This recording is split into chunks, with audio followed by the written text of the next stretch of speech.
Que dire après 3 éminentes interventions? Vraiment, merci nos chers professeurs. C'est une chance d'avoir 3 éminents intervenants pour traiter d'un sujet aussi complexe. Nous invitons professeur Fouzi et professeur Ben Cheikhi à nous rejoindre sur la scène pour recevoir les questions. La parole est à la salle. Je pense que c'est un sujet très très intéressant. Vous avez une question? Docteur Bentouil va commencer. Merci aux 3 orateurs. La question, les 3 orateurs, on souligne qu'il s'agit d'une prise en charge multidisciplinaire.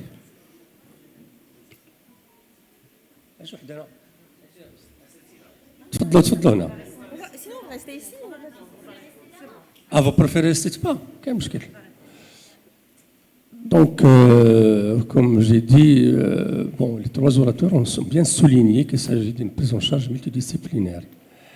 Une question qu'on nous pose les patientes. Docteur, est-ce que je vais guérir? Est-ce que je peux avoir des enfants? Je veux, s'il vous plaît, la réponse du gynéco, de l'endocrino et du dermato. Bon, je l'ai dit tout à l'heure, il faut savoir que le syndrome des OPK, c'est une maladie chronique où on n'a pas de cause. Donc, on ne va pas parler de guérison, on va parler de traiter les symptômes. La femme, elle souffre d'un symptôme, on va essayer de le traiter, c'est tout. Elle a des troubles de cycle, on va essayer de les corriger. Elle a un problème d'infertilité, elle peut avoir des grossesses et il y a de fortes chances d'avoir une grossesse parce qu'il y a beaucoup de follicules. Il suffit juste de les stimuler, soit par des cycles possifolliculaires, soit aller jusqu'à la FIV. Par contre, guérir la maladie, je pense que non. Mais je vais céder la parole à mes collègues. Effectivement, je pense que c'est un syndrome qui ne guérit pas. Et d'ailleurs, il faut expliquer aux patientes qu'on ne traite que les symptômes qui sont pas forcément, qui sont handicapants. D'ailleurs, des OPK qui ne se plaignent de rien ne sont pas traités. On a des OPK qui ont des troubles du cycle, mais qui n'ont pas d'hyperandrogénie clinique importante et ne doivent pas être traités. Donc, on ne traite que les symptômes qui sont handicapants. Donc, sur le plan dermatologique, sur le plan gynécologique, c'est les troubles du cycle sont handicapants. Alors, concernant le syndrome métabolique associé, alors c'est vrai que c'est quelque chose qui va être plutôt chronique et donc il faut aller sur le long cours. Et cette insulinorésistance, il faut essayer de la casser par une manière ou une autre, que ça soit alimentaire, que ça soit par un moyen thérapeutique. Il faut faire maigrir ces patientes. S'il vous plaît. Je rajouterai juste qu'effectivement, même s'ils rentrent par différents biais, et par exemple le biais de quelques signes dermatologiques, on va les accompagner tout au long. Il y aura la demande par exemple du surpoids, il y aura la demande endocrinienne, il y aura la demande de fertilité. Donc c'est au long cours et chronique. Je ne pense pas qu'on arrive à faire disparaître. Donc on est là pour accompagner. Pour les incrétins, les analogues de la GLP-1, et pour diminuer uniquement l'obésité. Sans agir sur l'insuline. Oui. Alors, est-ce qu'il y a des médicaments au Maroc et si on les utilise, à quelle fréquence et à quelle dose? Alors, pour les analogues du GLP-1, c'est une grande famille. Alors, au Maroc, il y a 2 incrétines, 2 analogues du GLP-1. Aujourd'hui, c'est le liraglutide et le dulaglutide. Alors, le liraglutide et le dulaglutide sont des médicaments du diabète en réalité. Donc c'est clair. Et donc leur AMM au Maroc, c'est dans le diabète.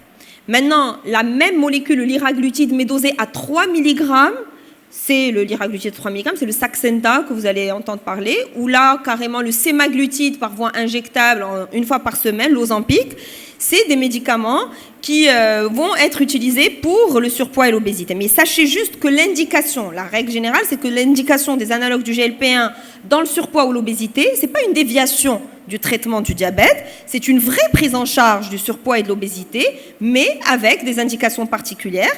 On fait vraiment gagner aux patients sur le plan métabolique de la prévention contre toutes les maladies métaboliques. Donc au Maroc, c'est que le dulaglutide et le liraglutide à 1,8 qui est retrouvé au Maroc. Les autres, on les ramène de l'étranger. Donc que ça soit l'Ozempic, que ça soit le Mounjaro ou là, le Saxenda. Mais a priori, on les aura dans pas très longtemps pour le Maroc. S'il vous plaît, je commence par ce que vous venez de dire. Ils ne sont pas indiqués dans le cadre d'OPK, non? Alors, Pas de recommandation pour l'instant. Alors, ce n'est pas des recommandations qu'on a dans l'OPK particulièrement, mais on les a par le biais du syndrome métabolique ou surtout par le biais de l'obésité et du surpoids. C'est par ce biais-là, en fait, qu'on les prend. Et ces patientes qui viennent nous voir généralement, comme c'est très fréquent l'OPK à 10%, ben souvent, quand il y a de l'insulinorésistance et quand on creuse, c'est des patientes OPK. D'accord, merci. Ma question était pour professeur Micou. Concernant l'OPK, vous avez les recommandations de la metformine, c'est quand on a l'IMC, dans le cadre d'infertilité, l'IMC est supérieur à 25. Et quand on a une patiente qui n'est pas obèse, on peut le donner à des doses minimes? Oui, il y a des études qui ont montré que ça facilite aussi l'ovulation dans le cadre des stimulations paucifolliculaires. Mais ce qui a été recommandé en 2023, c'est qu'il faut le réserver quand il y a l'IMC supérieur à 25. Voilà. Là.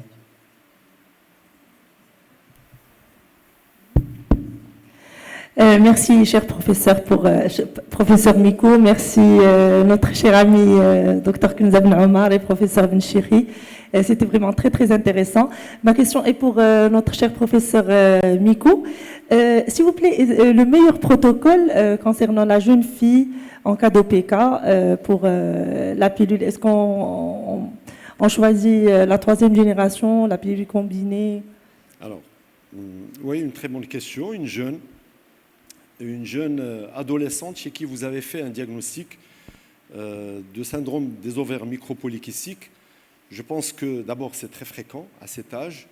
Il faut retarder un petit peu l'annonce du diagnostic parce que comme j'ai dit tout à l'heure, aux alentours de 14-15 ans, il ne faut pas lancer un diagnostic comme ça.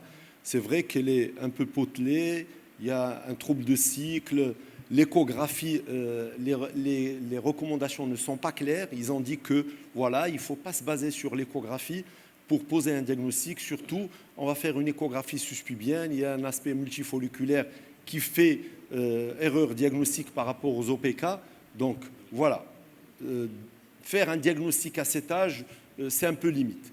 Alors, si les choses se sont installées à partir de 15-16 ans et on a remarqué qu'il y a des troubles de cycle, moi, je vais traiter les jeunes qui souffrent, qui sont gênés. Une jeune qui est en surpoids, il faut bien sûr passer la main pour, ou bien lui conseiller les conditions d'hygiène alimentaire, nutritionnelle, activité physique, sport, etc. La pilule, il faut vraiment la laisser en dernière position. La pilule, je la donne quand les troubles de cycle sont importants, c'est-à-dire la jeune est très gênée, avec l'hyperandrogénie. Je ne vais pas la donner juste parce qu'elle a des troubles de cycle. S'il y a des troubles de cycle, plus l'acné avec des poils qui la gênent, oui, je peux démarrer la pilule. Mais sans qu'il y ait d'hyperandrogénie, je donne juste la progestérone. Elle a des cycles longs de 40-50 jours. Elle est très gênée parce que ses camarades ils voient leurs règles régulièrement. Oui, je peux donner de la progestérone 16-25. Ça va permettre de régulariser le cycle, mais sachez que dès l'arrêt, 2-3 mois après, ça va reprendre. Mais en général, avec la progestérone, vous n'avez pas beaucoup d'effets secondaires. Avec la pilule, vous risquez de tomber sur l'autre versant, c'est-à-dire gagner davantage du poids. Parce que la pilule, si on ne fait pas attention, on risque d'avoir une prise de poids. Voilà. Donc, il faut vraiment faire attention avec l'adolescente. Voilà. D'autres questions? S'il vous plaît, on a parlé dans la prise en charge de la spironolactone, qui est un diurétique. Est-ce qu'il n'y a pas de risque hypotenseur et sur la kaliémie? Alors, ce qui est recommandé chez des jeunes femmes en bonne santé, n'ayant aucun antécédent ni cardiaque ni rénal, la spironolactone est très bien tolérée. Il n'est même pas nécessaire de doser la kaliémie. Effectivement, il y a des troubles du cycle. Les patientes se plaignent d'irrégularité menstruelle, mais pour l'avoir prescrite chez beaucoup de malades, exceptionnellement, vous avez des problèmes de potassium. Par contre, chez certaines d'entre elles, il peut y avoir des hypotensions qui peuvent nous amener soit à arrêter complètement la spironolactone, soit à diminuer les doses. Mais c'est un excellent médicament avec finalement très peu d'effets secondaires. Alors, tant que j'ai le micro, je voulais rebondir sur ce qu'a dit M. Fawzi tout à l'heure par rapport à l'éthénylestradiol qui avait été donné il y a quelques années à de fortes doses pour l'alopécie androgénique féminine. Et il s'est avéré, après plusieurs années, que l'Androcur, pour ne pas le citer, était pourvoyeur de méningiome et que le risque de méningiome était multiplié par 7. Et je rebondis sur un autre problème qui est celui de l'automédication. Quand on prescrit des médicaments à nos patientes, souvent il y a de l'automédication. Et j'ai le souvenir d'une patiente qui avait eu une seule prescription d'Androcur et qui l'avait utilisée pendant 5 ans d'elle-même. Résultat des courses, un méningiome. Donc, juste pour dire cette molécule. Et le problème de l'automédication, je pense que vous l'avez soulevé avec tout ce qui est antidiabète, c'est la facilité. Une injection par semaine, c'est la facilité. Par rapport à faire du sport, avoir une alimentation équilibrée, c'est vraiment la facilité. Et la place des statines? Madame va répondre. Moi, je l'ai vu. Je n'ai pas plus de littérature à dire, mais je l'ai vu, je l'ai signalé. Mais paraît-il, c'est prometteur. Je vous laisse répondre. Oui, tout à fait. En fait, il y a des études qui montrent l'effet dans l'association du syndrome métabolique. Les statines ont leur place dans la dyslipidémie mixte. Dans le syndrome métabolique, il y a une dyslipidémie mixte, en fait, qui est très hétérogène, avec une hypercholestérolémie totale augmentée, un HDL bas, des triglycérides élevés, des LDL qui sont pas trop élevés, mais qui sont petites et denses, et donc qui vont être très hétérogènes. Donc sur l'hétérogénécité qui elle-même va stimuler l'inflammation, donc en fait c'est par le biais de la diminution de l'inflammation et par le biais anti-hétérogénique que ça va sensibiliser également à l'insuline. Et donc la statine a un rôle dans ce cadre-là, que ça soit associé à la dyslipidémie dans le syndrome métabolique, mais également avec un rôle sensibilisateur dans l'insulinorésistance qui va se voir dans ce syndrome. Merci.